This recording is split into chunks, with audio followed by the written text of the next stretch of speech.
So I was watching the 49 Days After Death video uh, from Buddha's Wisdom, I think is the name of the channel. And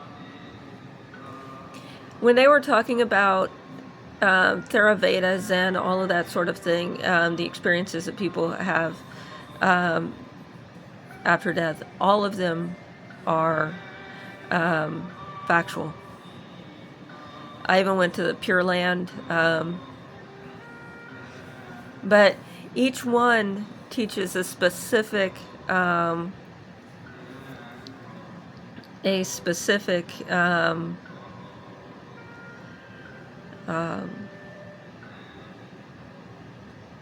teaching, a specific, like you're mailing yourself somewhere, you got to write down the whole mailing code.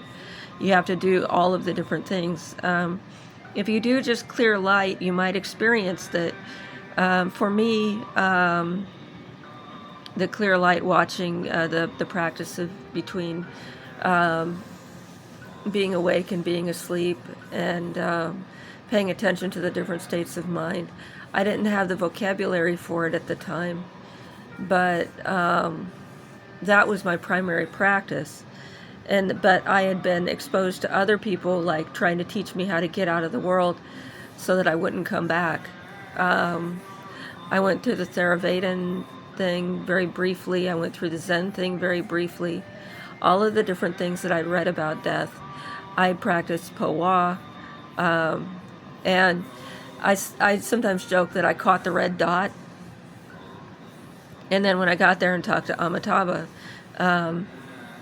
he said that because I didn't know the name of my guru, he wasn't going to let me in, but he came out and talked to me for a while.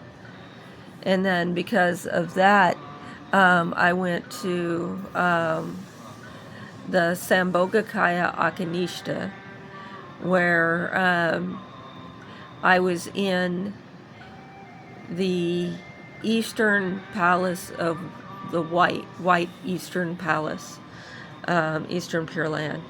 And a rich array is where I was. And speaking to Vairocana in there, Vairocana.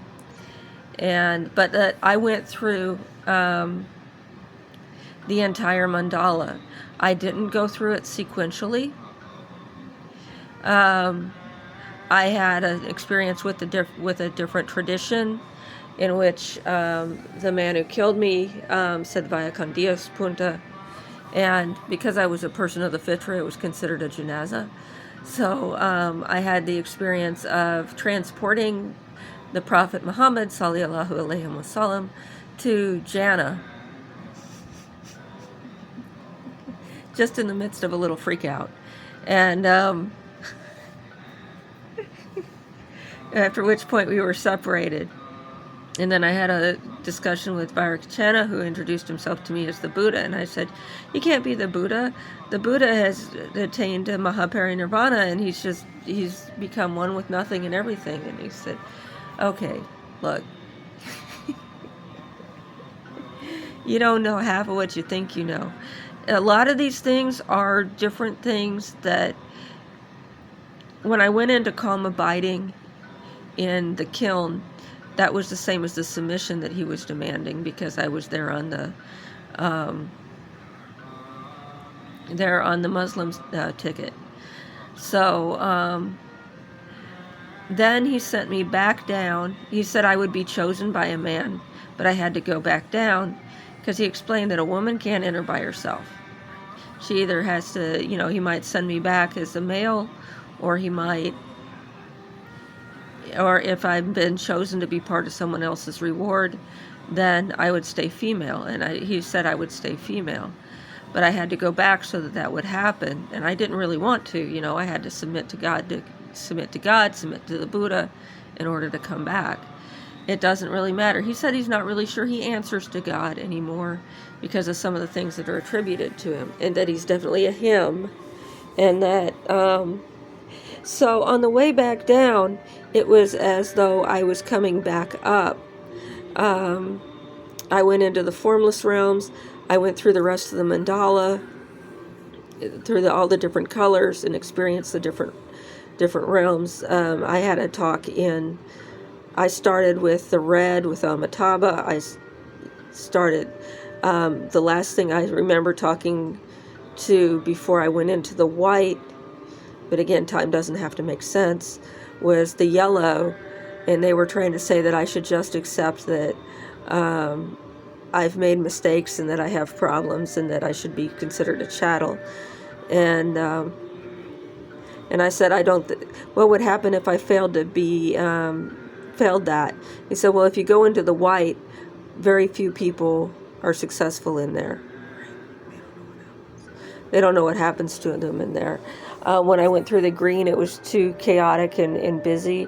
When I went through the blue, it was very empty and calm.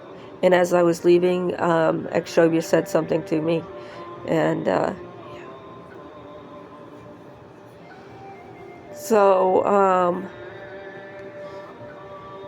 and then of course I had that talk with Amitabha down at early in the experience, shortly after having experienced in the Theravada and the Zen. So then I went to the Theravada first, I think, and then Zen, and then the Pure Land. And maybe Zen, then Theravada, I'm not really sure. And then at the end of the experience, I'd stayed there from before dawn to right at dusk.